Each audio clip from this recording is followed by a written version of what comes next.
Welcome to Stugotz and Company. I am in Syracuse, New York. I am doing this for our production company, my company, IP Productions. I am doing it for them. I am covering the big Duke-Syracuse game, Duke minus 4.5 on the FanDuel Sportsbook right now. What a big game. I wish they were playing basketball. Bad injury for Syracuse last week. Steve Angeli out for the season with a Achilles injury. I believe they're turning to Ricky Collins now. Yeah, I believe they are. That was one of the crazy things about that victory at Clemson is that people forget that Syracuse's quarterback, their starting quarterback, who I believe transferred, right, Taylor? From Notre Dame. Yeah, that guy tore his Achilles like halfway through that game, and Syracuse still went on to beat Clemson at Clemson. Anyway. Right, so if we're going to have these travel situations for the company, we should have production meetings to talk about these things because I have no idea about the Duke-Syracuse game, guys. You don't have to talk about it. I got it covered. Yeah. Keep an eye on Syracuse's new quarterback, Ricky Collins. He transfers over from LSU. He's a dual threat guy from Baton Rouge. So a big get for the Cuse, for Syracuse. I'm sorry, that's the second time. Where is he? Syracuse.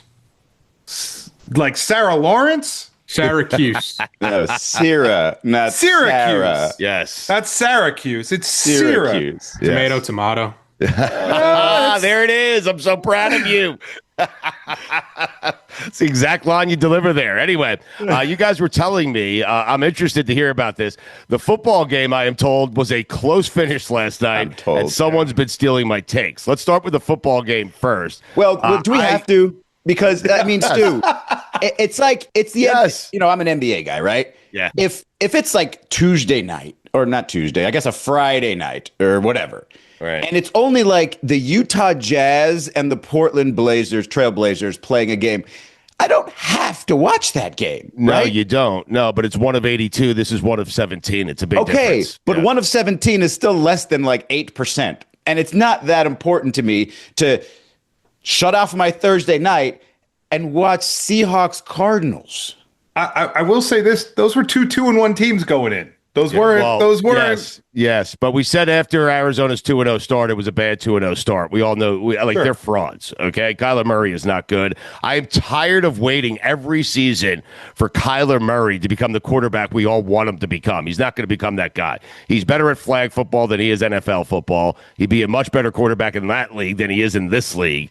He's just not good. Now, I know the game got close last night. I turned it off thinking the Seahawks were going to run away with that game. You guys are telling me it came down to a game-winning field goal. Kyler Murray, who I just ripped, got them back into the game. Well, Stu, if I were to just go, and I want Taylor to give me a recap here in a second, but if I were to just go by snippets I've seen on social media, I have no idea how the Seahawks did any of this, except for, I guess, the quarterback was getting some praise, so Sam Darnold must have done something good.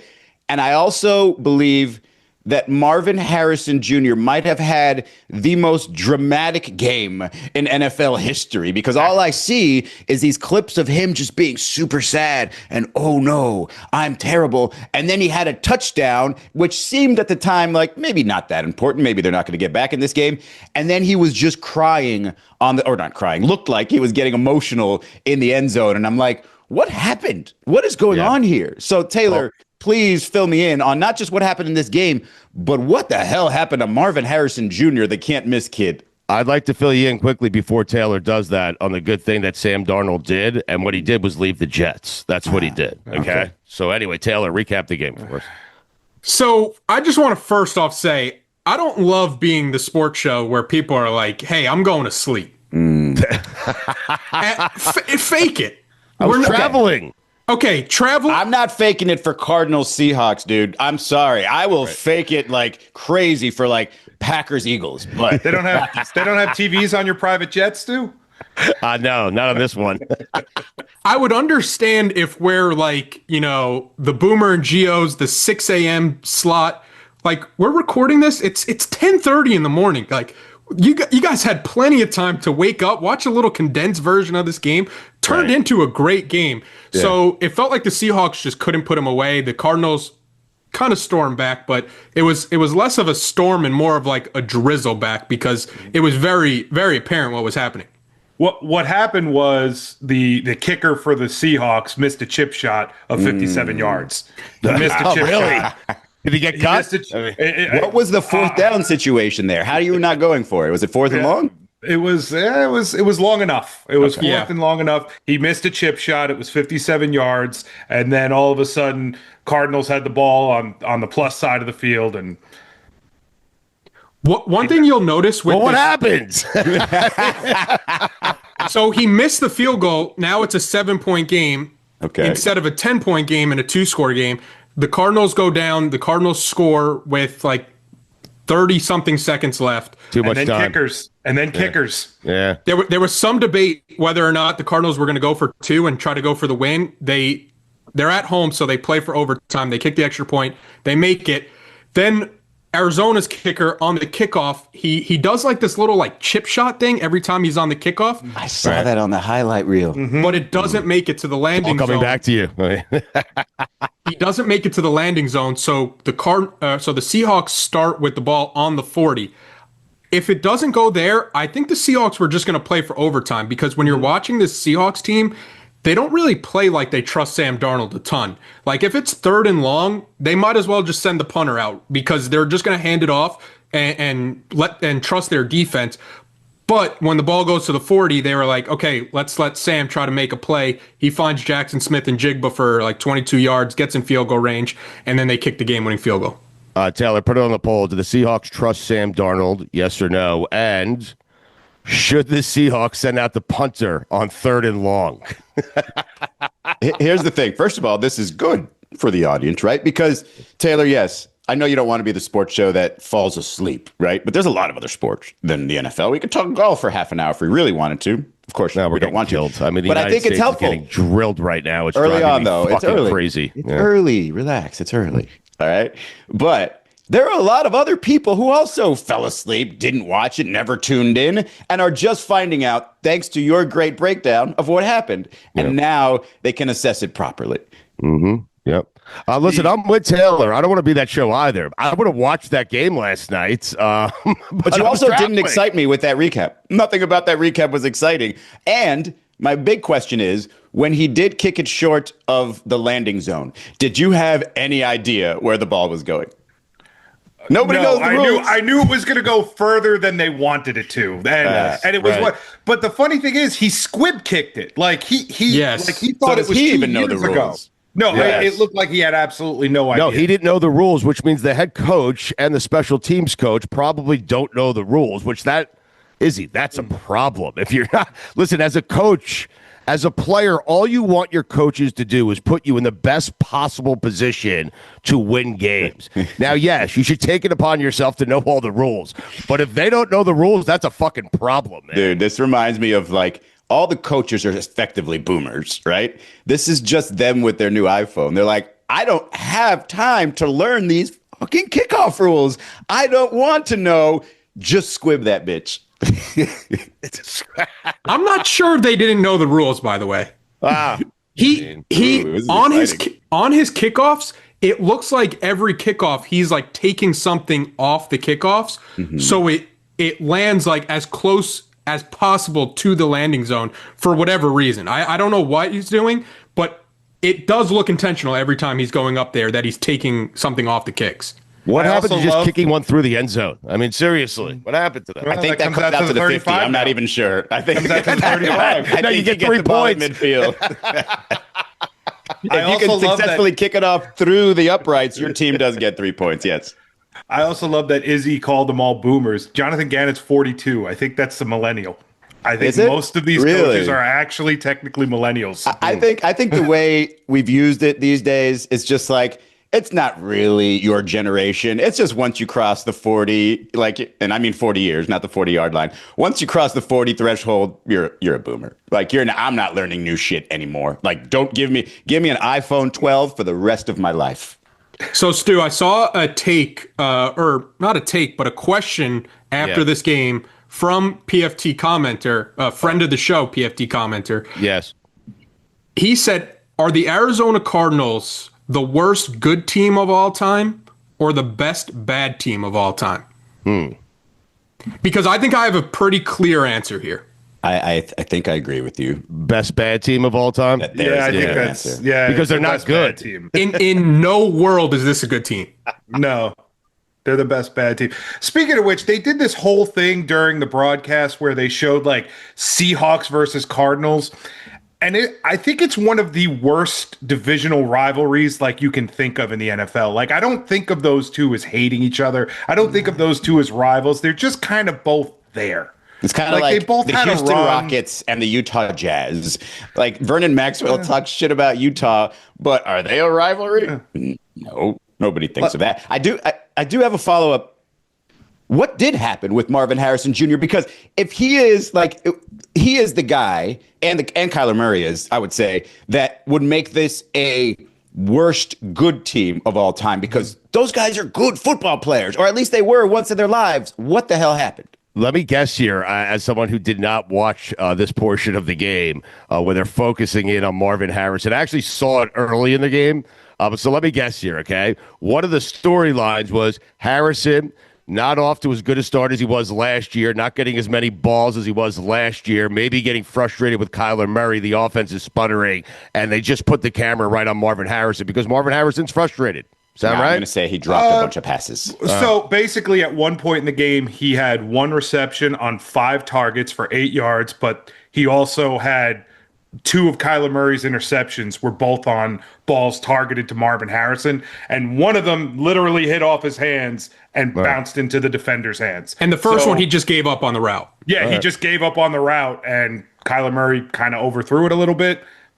So was he never a good player? Did we give him more credit than he deserved? Did he play at an NFL factory and just, in terms of just, it was a workout god, I guess you could say? Because I don't think I've really seen this level of just disappointment from a player who physically looks the part.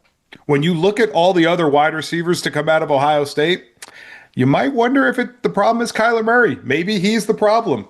Right. I mean, Garrett Wilson, Chris Olave before he started having, right head there, injuries. though. Is Ohio JSN last night, Emeka Ibuka on the Bucks in his rookie year. Right. These are all guys having huge years.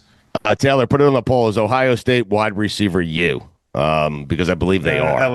LSU. Oh, LSU is pretty good. Well, they have. Listen, they're top heavy. I mean, they are. Yeah, but OBJ, Brian Thomas Jr. Right. Well, top heavy. OBJ's not playing anymore, is he? Yeah, but still. Yeah, but it's to have the U moniker. Yeah, it's a legacy Listen to me. thing. OBJ is a one-catch Hall of Famer. Okay, that's it. Put him in the one-catch Hall of Fame. He made one catch. Put him in the Hall of Fame for it. One catch. That's a take some people might want to steal. Maybe. Well, listen. Who's stealing my takes? So we have 3 sounds to play. I sent 3 sounds to Mikey. Mikey, play the first sound courtesy of Dan Patrick. But if you're Russ, the Bengals need help. You still want to play. You're playing your way out of the Hall of Fame in some people's eyes. Oh, Jesus Christ. God. Not only did he steal my take there, he stole Sims's take. I mean, Jesus. Some people. Just say your names. Yes. So now we have a second take from Tony Gonzalez during halftime of the Thursday Night Football game. Honestly, I hope we have. And I say that because I just looking at him and his career, his legacy, like you talked about, if ever there was somebody who played himself out of a Hall of Fame, it's Russell Wilson. I'm flattered. I mean, so if you're wondering, like, man, why does that take sound so familiar? The third sound we have is from 2022. Wow, a lifetime ago. Stash this away in the Something to Ponder file. Has Russell Wilson played his way out of the Hall of Fame? Greg seems to agree. No one's ever done it before. No, that's a good just with the commercials, you mean? Nothing to decide now. Just something to ponder. And you know who pondered on that thing for so long? Yeah, 3 years. Patrick and Tony Gonzalez. And they think 3 years have passed. Surely no one will remember who said it first. But I can guarantee you when Stugotz said that, one of the people who laughed and dismissed that take, if they heard it, Dan Patrick. Yeah, oh, no. Tony Gonzalez. Everybody laughs at the time. And then, fast forward 3 years later, Russell Wilson, Stu saw the vision. Russell Wilson has played so bad since 2022 that take has now become mainstream media where people are stealing it. I do have one question, though. Right, but they won't give me credit. And listen, I'm not even certain if I should be upset with them or not. Like, I've stolen so many takes over the years. I'm certain I'm going to be honest. Never stole something from Tony Gonzalez. Not a single take. But I'm pretty certain I probably tuned into Dan Patrick and him or someone said something and I carried it into our show. Like, I'm pretty certain I've done that. So, DP, we're good. Tony Gonzalez, what the fuck are you doing? Has anybody ever played themselves out of the Hall of Fame? Or is Russell Wilson the first example of this? Because, actually, Taylor, did you write that? Or did Stu write that back in 2022? I wasn't there yet. Oh, okay. So the Stu original. Just want to be clear. Yes. Because everybody knows, hey, sometimes you got there's 5 people on our show who will try to take credit for it, I'm sure. I mean, that's what they do. Yeah. But what is that? Because if nobody has ever played themselves out of the Hall of Fame, which I don't believe is something that should be possible. We can talk about that, Stu, if you want. But to have the vision to say the first person ever to play himself out of the Hall of Fame. And then everybody else was just like, wow, that motherfucker was a genius.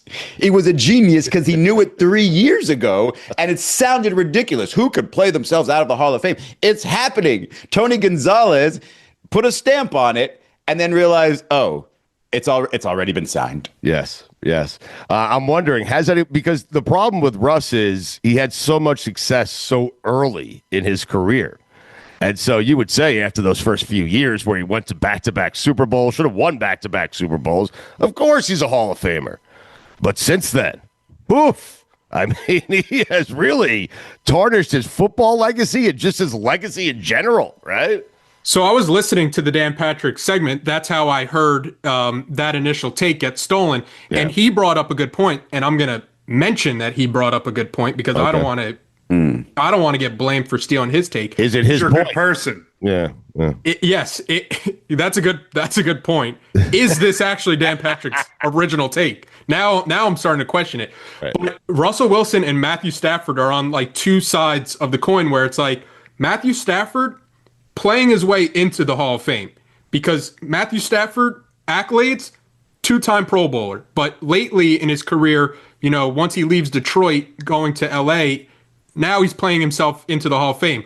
Russell Wilson, on the other hand, is a 10-time Pro Bowler with the same amount of Super Bowls, but now his career is in a free fall descent. Yes. But he could get back into the Hall of Fame if he gets it done with the Cincinnati Bengals. I mean, he could. Which it won't happen. It would be the rare guy who made the Hall of Fame, played himself out of the Hall of Fame, and then played himself back into the Hall of Fame.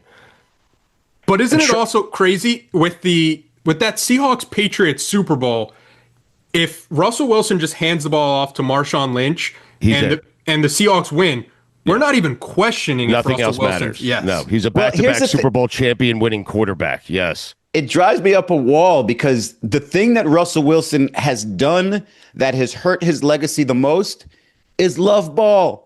That's it. He cannot stop playing because even he knows he's not that good anymore, but he just can't stop. Like if Joe Montana kept going with the Kansas City Chiefs, it's just like, guys, I'm only 39. I got plenty of time left. He would have looked terrible down the stretch. I mean, those last 2 years, he wasn't great. I think it was like 13-9 touchdowns to interceptions his last year. He didn't look great. So you can't.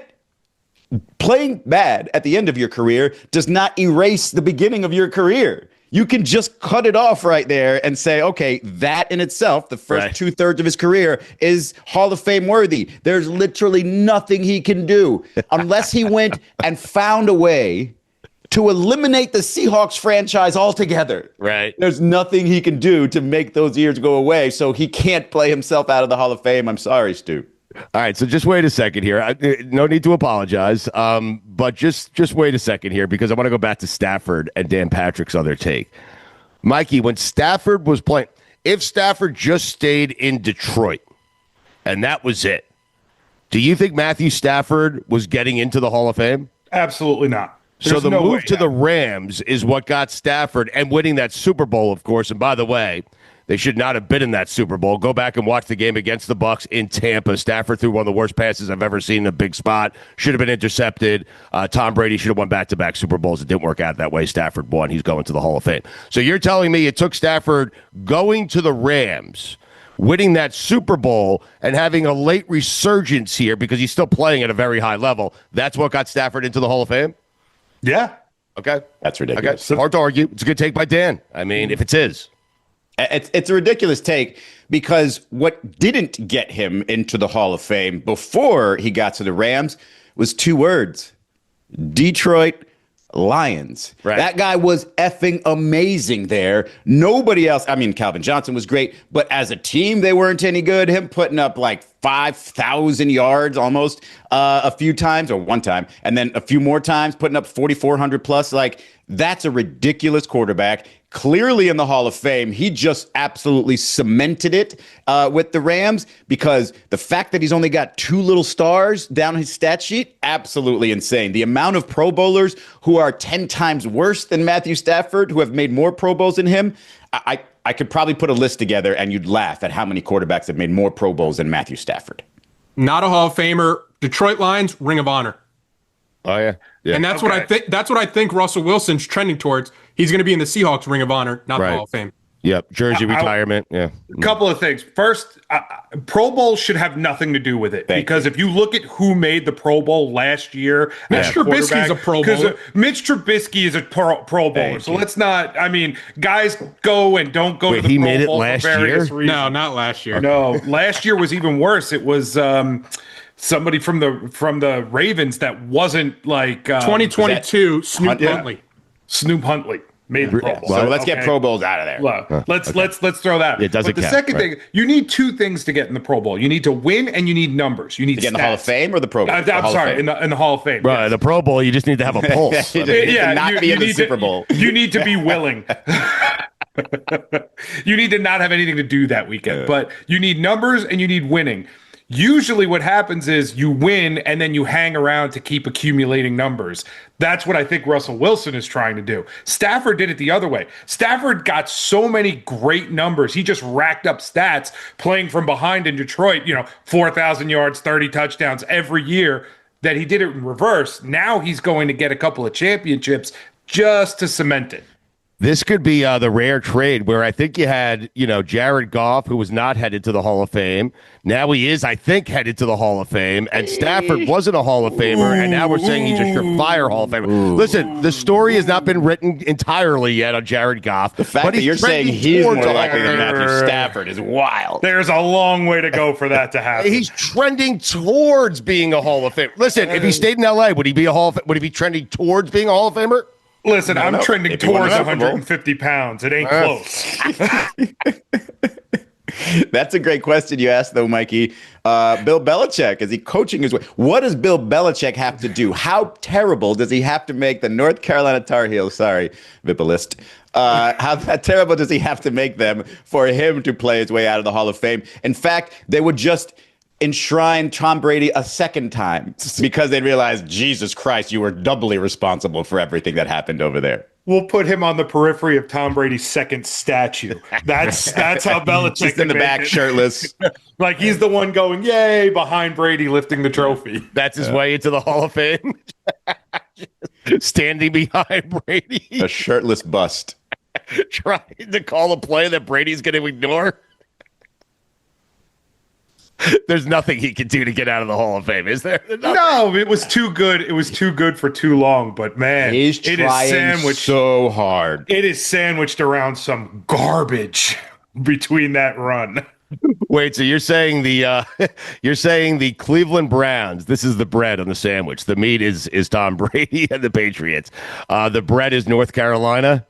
And the Cleveland Browns? I would say the end of the Patriots and North Carolina is one part of the bread. And I would say the beginning of the Patriots and the Cleveland Browns are the other part of the bread. And the Brady years, that's the meat. And the Brady Super Bowl in Tampa Bay was the icing on the cake. Yes.